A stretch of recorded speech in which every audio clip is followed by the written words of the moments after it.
ਸਾਰੀ ਉਹ ਫਿਰ ਮਾਰੀ ਪੈ ਗਈ ਖੋਰ ਇਹਨੂੰ ਬਾਬਾ ਜੀ ਇੱਥੋਂ ਟੋਰ। ਅੱਛਾ। ਉਹ ਪੁੱਤਰ ਜੀ ਜਾ ਕੇ ਤੇ ਦਿੱਲੀ ਬਾਦਸ਼ਾਹ ਦੀ ਧੀ ਨੂੰ ਚੰਬੜ ਗਿਆ।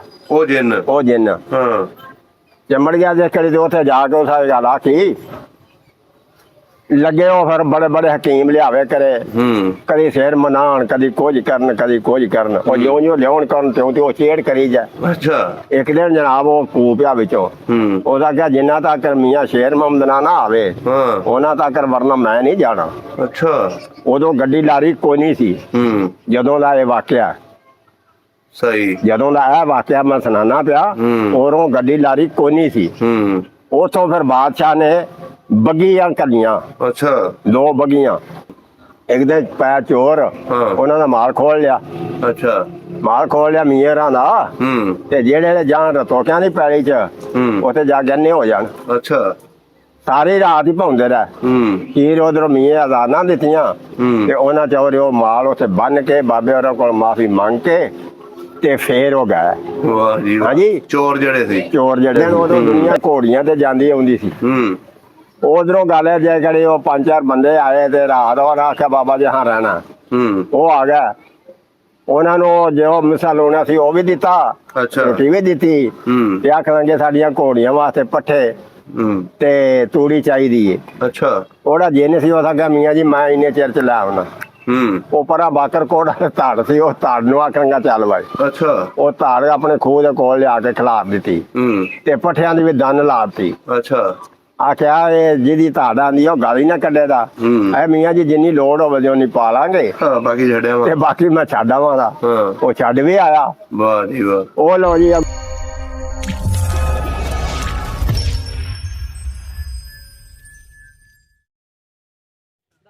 ਹਾਂਜੀ ਮੈਂ ਇਸ ਪਿੰਡ ਦੀ ਅੱਖੀਂ ਵੇਖਣ ਦੀ ਤੇ ਉਹਨਾਂ ਦੀ ਗੱਲ ਤੁਹਾਨੂੰ ਮੈਂ ਸੁਣਾਉਣ ਲੱਗਾ। ਅੱਛਾ। ਉਹਨਾਂ ਦੇ ਕੋਲ ਨਾ ਛੋਟਾ ਹੁੰਦਾ ਨਾ ਜਿੰਨ। ਕਿਹਨਾਂ ਦੇ ਕੋਲ? ਬਾਬੇ ਸ਼ੇਰ ਮੁਹੰਮਦ ਕੋਲ। ਉਹ ਤੁਹਾਡੇ ਪਿੰਡ ਦੇ ਸਨ? ਉਹ ਜੀ ਉਹਨਾਂ ਦਾ ਲਾਂਦੇ ਪਾਸੇ ਆ ਕਬਰਾਂ ਦੇ ਨਾਲ ਉਹਨਾਂ ਦਾ ਡੇਰਾ ਰਾਂਝਿਆ ਦਾ। ਅੱਛਾ। ਬਾਬੇ ਸ਼ੇਰ ਮੁਹੰਮਦ ਦਾ। ਉਹ ਜਨਾਬ ਉਹਦੇ ਕੋਲ ਬਾਬੇ ਉਹਨਾਂ ਨੇ ਜਿੰਨ ਪੜ ਗਿਆ। ਅੱਛਾ। ਬਾਬਾ ਜੀ ਵਾਵਾ ਇਲਮੀ ਬੰਦੇ ਸਨ ਬਜ਼ੁਰਗ? ਹਾਂਜੀ। ਤੇ ਉਹਨਾਂ ਕੋਈ ਇਲਮ ਹਾਸਲ ਕੀਤਾ ਉਸ ਜਿੰਨ ਨੇ? ਹਾਂਜੀ। ਅੱਛਾ। ਉਹ ਜੇ ਕਿਹੜੀ ਇਲਮ ਹਾਜ਼ਰ ਕਰ ਲਿਆ ਤੇ ਉਹ ਇੱਕ ਦਿਨ ਗੱਲ ਹੈ ਵੀ ਮੁੰਡੇ ਟੁੱਟ ਜਾਂਦੇ ਨੇ। ਆਪ ਉਹ ਡੇਰੇ ਤੇ ਟੁਰ ਗਿਆ ਤੇ ਮੁੰਡੇ ਜਿਹੜੇ ਹਨ ਉਹ ਮਸੀਤੇ ਖੇਡਦੇ ਹਨ ਕੁਝ।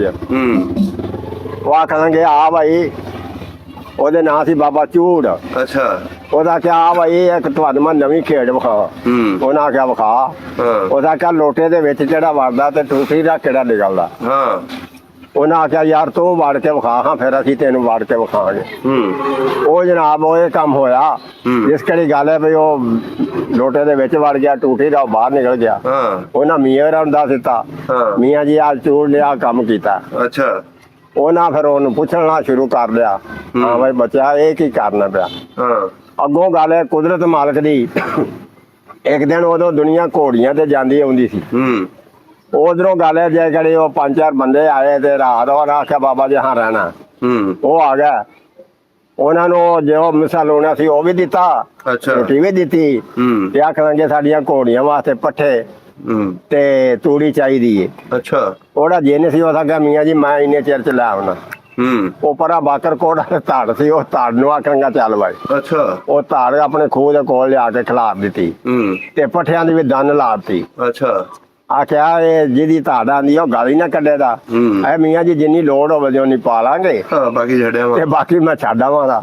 ਉਹ ਛੱਡ ਵੀ ਆਇਆ। ਵਾਹ ਜੀ ਵਾਹ। ਉਹ ਲੋ ਜੀ ਅੱਗੋਂ ਗੱਲ ਹੈ ਵੀ ਹੌਲੀ ਹੌਲੀ ਕੰਮ ਹੋਇਆ ਇਸ ਤਰ੍ਹਾਂ ਵਾਧਾ ਇੱਕ ਦਿਨ ਆਂਦੇ ਨੇ ਬਈ ਕਿਤਾਬ ਮਿਲਦੀ ਕੋਈ ਦੇ ਆਖਣਗੇ ਦਿੱਲੀੋਂ ਮਿਲਦੀ ਕੋਈ ਆਖਿਆ ਜੀ ਲਾਹੌਰੋਂ ਮਿਲਦੀ ਹੈ। ਉਹ ਦਿਨ ਜੁਮੇ ਦਾ ਦਿਨ ਸੀ। ਅੱਛਾ। ਤੇ ਆਖਿਆ ਬਈ ਕੋਈ ਮੁੰਡਾ ਜਾਇਆ ਜੇ ਤੇ ਜਾ ਕੇ ਤੇ ਉਹ ਕਿਤਾਬ ਲਿਆਵਿਆ ਜੇ। ਉਹ ਵਧੀ ਤਾਰੀ ਇੰਨੇ ਚਿਰ ਚ ਕਿਤਾਬ ਲਿਆ ਕੇ ਤੇ ਲਿਆ ਕੇ ਅਲਮਾਰੀ ਦੇ ਵਿੱਚ ਰੱਖ ਦਿੱਤੀ। ਅੱਛਾ। ਜੇ ਕਿ ਟਾਈਮ ਹੋਇਆ ਜੁਮੇ ਦਾ ਤੇ ਆਖਿਆ ਹੋਏ ਪੁੱਤਰੋ ਤੁਹਾਨੂੰ ਆਖਿਆ ਕਿਸੇ ਦਿਨ ਕੋਈ ਕਿਤਾਬ ਲਿਆਵਿਆ ਜੇ। ਮੀਆਂ ਜੀ ਮੈਂ ਤੇ ਲੈ ਵੀ ਆਂਦੀ। ਆਖੇ ਕਦੋਂ? ਜਦੋਂ ਤੁਹਾਂ ਮੈਨੂੰ ਆਖਿਆ ਸੀ ਮੈਂ ਉਹਦੇ ਟੁਰ ਗਿਆ ਸਾਂ। ਕਿਤਾਬ ਕਾਹਦੀ ਸੀ? ਆ ਕਿਤਾਬ ਜੀ ਪੜ੍ਹਨ ਵਾਲੀ। ਅੱਛਾ। ਚਾਹੇ ਕੁਰਾਨ ਸ਼ਰੀਫ ਹੋਣਾ ਜਾਂ ਗੱਲ ਇੱਕ ਹੋਰ ਕਿਤਾਬ ਹੋਣੀ ਹੈ। ਉਹਨਾਂ ਦੇ ਮਤਲਬ ਦੀ ਸੀ ਨਾ। ਉਹ ਲੋ ਜੀ ਉਹ ਆਖਿਆ ਜੀ ਮੈਂ ਉਹ ਧਰੀ ਲਿਆ ਕੇ ਦੇ ਦਿੱਤੀ। ਵਾਹ ਜੀ ਵਾਹ। ਫੇਰ ਇੱਕ ਦਿਨ ਗੱਲ ਇਹ ਕੰਮ ਕੀਤਾ, ਆਖਿਆ ਪੁੱਤਰਾ ਤੁਹਾਡੀ ਮਿਹਰਬਾਨੀ ਹੈ, ਅੱਜ ਹਾਲ ਜੋਣਾ ਤੇ ਬੀ ਕੋ ਨਹੀਂ। ਤੇ ਆਖਾਂਗੇ ਮੀਆਂ ਜੀ ਤੁਸੀਂ ਹਾਲ ਜਾਓ, ਮੈਂ ਬੀ ਲੈ ਆਉਣਾ। ਅੱਛਾ। ਉਹ ਲਿਆ ਕੇ ਤੇ 5 ਮਿੰਟਾਂ 'ਚ ਤੋੜਾ ਧਰ ਦਿੱਤਾ। ਵਾਹ ਜੀ ਵਾਹ। ਬਾਬਾ ਜੀ ਜਿੰਨੀ ਲੋੜ ਹੈ ਉਨੀ ਪਾ ਲਵੋ। ਕਰਦਾ ਰਿਹਾ, ਨਵੀਆਂ ਤੋਂ ਨਵੀਆਂ ਖੇਡਾਂ ਵਿਖਾਉਂਦਾ ਰਿਹਾ। ਉਹਨਾਂ ਦੀ ਜੂਹ ਦੇ ਇਹਨਾਂ ਦੀ ਜੂਹ ਦੇ ਵਿੱਚੋਂ ਇੱਕ ਦਿਨ ਪੈ ਚੋਰ ਉਹਨਾਂ ਦਾ ਮਾਲ ਖੋਲ ਲਿਆ। ਅੱਛਾ। ਮਾਲ ਖੋਲ ਲਿਆ ਮੀਰਾਂ ਦਾ। ਤੇ ਜਿਹੜੇ ਜਾਣ ਰਤੋਕਿਆਂ ਦੀ ਪੈਲੀ ਚ ਉੱਥੇ ਜਾ ਕੇ ਅੰਨੇ ਹੋ ਜਾਣ। ਅੱਛਾ। ਸਾਰੀ ਰਾਤ ਹੀ ਭੌਂਦੇ ਰਹੇ।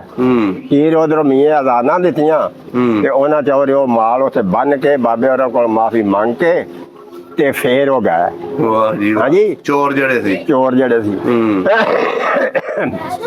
ਫੇਰ ਜੇ ਇਹ ਕੰਮ ਹੋਇਆ, ਉਹ ਪੜ ਗਿਆ ਜਦੋਂ ਪੂਰਾ, ਤੇ ਇੱਕ ਦਿਨ ਨਾ ਆਖਿਆ ਬਾਈ ਪੁੱਤਰਾ ਹੁਣ ਤੂੰ ਤੈਨੂੰ ਇਲਮ ਪੜਾ ਛੜਿਆ ਤੇ ਤੂੰ ਸਾਡੇ ਤੋਂ ਬਸੇਰਾ ਕਰ। ਆਖਿਆ ਅੱਛਾ ਜੀ।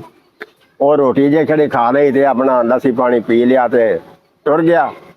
ਤੇ ਇੱਕ ਦਿਨ ਨਾ ਪਹਿਲਾਂ ਇੱਕ ਮਾਈ ਤਾਬਣ ਸੀ, ਉਹ ਚਰਖੇ ਕੱਤ ਕੇ ਤੇ ਉਦੋਂ ਆਪਣਾ ਛਲੀਆਂ ਹੁੰਦੀਆਂ ਤੇ ਛਲੀਆਂ ਫਿਰ ਉਹ ਆਂਦਾ ਦਾ ਟੇਰ ਨੇ ਬਣੇ ਸਨ। ਅੱਛਾ। ਉਹ ਇਹ ਕੰਮ ਕਰਦਾ ਸੀ, ਮਾਈ ਲਾ ਕੇ ਨਾ ਦੀਵਾ ਬਾਲ ਕੇ ਤੇ ਟੇਰ ਦੀ ਰਹੀ, ਸਾਰੀ ਰਾਤ ਲੰਘ ਗਈ। ਇੱਥੋਂ ਦੀ ਸੀ ਮਾਈ? ਹਾਂ, ਇੱਥੋਂ ਦੀ ਸੀ ਮਾਈ। ਮਾਈ ਤਾਬਣ ਸੀ ਉਹਦੇ ਨਾਂ। ਉਹ ਜਨਾਬ ਗੱਲ ਹੈ ਵੀ ਆ ਕੇ ਵੀ ਇਹ ਮੁੱਢੇ ਦੋਵੇਂ ਮੁੱਕਣ ਤੇ ਫੇਰ ਮੈਂ ਸਵਾਂ। ਅੱਛਾ। ਉਹ ਧਾਗਾ ਲਾ ਛੱਡਦਾ ਸੀ, ਜਿੰਨ ਜਿਹੜਾ ਉਹ ਧਾਗਾ ਲਾ ਛੱਡਦਾ ਸੀ। ਉਚਰਾ ਰੋਜ਼ਾਨਾ ਹੋ ਗਈ ਆ ਸੁੱਤੀ ਮਾਈ ਸਾਰੀ। ਉਹ ਫਿਰ ਮਾਈ ਪੈ ਗਈ ਖੋਰ, ਇਹਨੂੰ ਬਾਬਾ ਜੀ ਇੱਥੋਂ ਟੋਰ। ਅੱਛਾ। ਉਹ ਪੁੱਤਰ ਜੇ ਜਾ ਕੇ ਤੇ ਦਿੱਲੀ ਬਾਦਸ਼ਾਹ ਦੀ ਧੀ ਨੂੰ ਚੰਬੜ ਗਿਆ। ਉਹ ਜਿੰਨ ਚੰਬੜ ਗਿਆ ਜੇ ਕਰੀ ਤੇ ਉੱਥੇ ਜਾ ਕੇ ਉਸ ਗੱਲ ਆਖੀ ਲੱਗੇ। ਉਹ ਫਿਰ ਬੜੇ ਬੜੇ ਹਕੀਮ ਲਿਆਵੇ ਕਰੇ, ਕਦੀ ਸਿਰ ਮਨਾਣ, ਕਦੀ ਕੁਝ ਕਰਨ, ਕਦੀ ਕੁਝ ਕਰਨ। ਉਹ ਜਿਉਂ ਜਿਉਂ ਲਿਆਉਣ ਕਰਨ ਤੇ ਉਹ ਚੇੜ ਕਰੀ ਜਾ। ਅੱਛਾ। ਇੱਕ ਦਿਨ ਜਨਾਬ ਉਹ ਕੂਪਿਆ ਵਿੱਚੋਂ, ਉਹਦਾ ਕਿਹਾ ਜਿੰਨਾ ਤੱਕ ਮੀਆਂ ਸ਼ੇਰ ਮੁਹੰਮਦ ਨਾ ਆਵੇ ਉਹਨਾਂ ਤੱਕ ਵਰਨਾ ਮੈਂ ਨਹੀਂ ਜਾਣਾ। ਅੱਛਾ। ਉਦੋਂ ਗੱਡੀ ਲਾਰੀ ਕੋਈ ਨਹੀਂ ਸੀ ਜਦੋਂ ਦਾ ਇਹ ਵਾਕਿਆ। ਸਹੀ। ਜਦੋਂ ਦਾ ਇਹ ਵਾਕਿਆ ਮੈਂ ਸੁਣਾਣਾ ਪਿਆ, ਉਦੋਂ ਗੱਡੀ ਲਾਰੀ ਕੋਈ ਨਹੀਂ ਸੀ। ਉਥੋਂ ਫਿਰ ਬਾਦਸ਼ਾਹ ਨੇ ਬੱਗੀਆਂ ਕਰੀਆਂ। ਅੱਛਾ। 2 ਬੱਗੀਆਂ ਜੀ। ਉਥੋਂ ਫਿਰ ਬਾਦਸ਼ਾਹ ਨੇ ਆਖਿਆ ਵੀ ਆਵੇ ਵੀ ਪਾਲਕੀ ਚ ਤੇ ਛੱਡ ਕੇ ਵੀ ਆਉਣਾ, ਜਿਵੇਂ ਸਕੂਟਰ ਤੇ ਬਹਾ ਕੇ ਆਂਦਾ ਜੇ, ਤੇ ਆਖਿਆ ਵੀ ਚਲੋ ਬਈ ਅਸੀਂ ਬਾਬੇ ਨੂੰ ਛੱਡ ਵੀ ਆਵੀਏ। ਅੱਛਾ। ਤੇ ਤਾਂ ਜਿਸ ਕਿਹੜੀ ਗੱਲ ਹੈ ਵੀ ਉਹ ਇੱਕ ਦਿਨ ਵਿੱਚੋਂ ਖੂਹ ਪਿਆ। ਉਹਦਾ ਕਿਹਾ ਜਿੰਨਾ ਤੱਕ ਮੀਂਹ ਹੋਰੀ ਨਾ ਹੋਣ ਵਰਨਾ ਤੂੰ ਆਪਣੇ ਵਾਲਾ ਟਿਲ ਲਾ ਰਿਹਾ, ਮੈਂ ਨਹੀਂ ਜਾਣਾ। ਇੱਥੇ ਮਿਲਦੀਆਂ ਨੇ ਖਾਣ ਨੂੰ ਲੱਡੂ ਤੇ ਮਠਿਆਈਆਂ। ਅੱਛਾ। ਛੇਜਾਂ ਵਿੱਚੀਆਂ ਤੇ ਵਿਛਾਈਆਂ। ਇਹ ਤੇ ਕਿਹੜਾ ਜਗਲੀ ਰੁਲੇ ਜਾ ਕੇ। ਮੈਂ ਨਹੀਂ ਮੀਆਂ ਜੀ ਜਾਣਾ ਇਥੋਂ, ਮੈਂ ਤੇ ਟਿਕਾਣਾ ਰੱਖਣਾ। ਉਹਦਾ ਕਿਹਾ ਨਹੀਂ ਉਹ ਚੂੜ ਬਣ ਸਿਆਣਾ, ਇਹ ਛੱਡ ਟਿਕਾਣਾ। ਫਿਰ ਬਾਬੇ ਹੋਰਾਂ ਨਾਲ ਉਹਨਾਂ ਬਾਦਸ਼ਾਹ ਨੇ ਫਿਰ ਬੱਗੀ ਘੱਲੀ। ਉਹ ਇੱਥੋਂ ਫਿਰ ਬਾਬੇ ਹੋਰਾਂ ਨੂੰ ਲੈ ਕੇ ਗਿਆ। ਉੱਥੇ ਜੇ ਕਿਹੜੀ ਗੱਲ ਆਪੜ ਗਿਆ ਤੇ ਉਹ ਰਾਹ 'ਚ ਆ ਕੇ ਤੇ ਸਲਾਮ ਦੁਆ ਲਈ ਦੇ ਆ ਕੇ ਤੇ ਆਖਿਆ ਮੀਆਂ ਜੀ ਤੂੰ ਮੈਨੂੰ ਵਕਤ ਪਾਤਾ। ਬਾਬੇ ਆਖਿਆ ਆਖਾਂਗਾ ਮੀਆਂ ਜੀ ਮੈਂ ਤੁਹਾਡਾ ਹੱਕ ਨਹੀਂ ਸੀ ਅਦਾ ਕੀਤਾ, ਮੈਂ ਤੁਹਾਡਾ ਹੱਕ ਅਦਾ ਕਰਨਾ। ਬਾਦਸ਼ਾਹ ਨੇ ਫਿਰ ਜਿੰਨਾ ਨਾਮ ਕਲਾਮ ਦਿੱਤਾ ਲੋਕਾਂ ਨੂੰ ਰਾਹ ਵੰਡ, ਅੱਲਾ ਵਾਸਤੇ ਵੰਡ ਛੱਡਿਆ। ਵੰਡਦੇ ਆਏ ਨਹੀਂ, ਉੱਥੇ ਵੰਡ ਛੱਡਿਆ ਲੋਕਾਂ ਨੂੰ। ਅੱਛਾ। ਬਾਦਸ਼ਾਹ ਨੂੰ ਬੜਾ ਗੁੱਸਾ ਆਇਆ ਭਈ ਤੂੰ ਦਿੱਤਾ ਤੈਨੂੰ ਤੇ ਤੂੰ ਵੰਡ ਛੱਡਿਆ। ਉਹਦਾ ਕਿਹਾ ਤੇਰੀ ਮਿਹਰਬਾਨੀ ਹੈ। ਤਰਾ ਉਹਨੇ ਇਹ ਕੰਮ ਕੀਤਾ, ਚਾਹੇ ਤਾਂ 10 ਪੈਲੀਆਂ, ਚਾਹੇ ਹੁਣ 15 ਪੈਲੀਆਂ, ਚਾਹੇ ਹੁਣ 20 ਪੈਲੀਆਂ। ਬਾਦਸ਼ਾਹ ਨੇ ਉਹਨਾਂ ਦੇ ਨਾਂ ਲੈ ਦਿੱਤੀਆਂ, ਬਾਬੇ ਹੋਰਾਂ ਦੇ ਨਾਂ, ਸ਼ੇਰ ਮੁਹੰਮਦ ਦੇ। ਅੱਛਾ। ਤੇ ਉਹ ਪੁੱਤਰ ਇਹ ਗੱਲ ਹੈ ਵੀ ਆਪਣਾ ਫਿਰ ਉਹ ਹੀ ਆਪਣਾ ਬੰਦੇ ਰਹਿ ਰਹੇ, ਉਹ ਖਾਂਦੇ ਪੀਂਦੇ ਰਹੇ। ਅੱਛਾ। ਜਿੰਨ ਕਿੱਧਰ ਗਿਆ ਫਿਰ? ਹਾਂਜੀ, ਜਿੰਨ ਕਿੱਧਰ ਗਿਆ ਫਿਰ? ਉਹ ਜੀ ਜਿਹਨੂੰ ਅੱਲਾ ਬਿਹਤਰ ਜਾਣਦਾ ਕਿੱਧਰ ਗਿਆ। ਚਲੋ ਠੀਕ ਹੋ ਗਿਆ।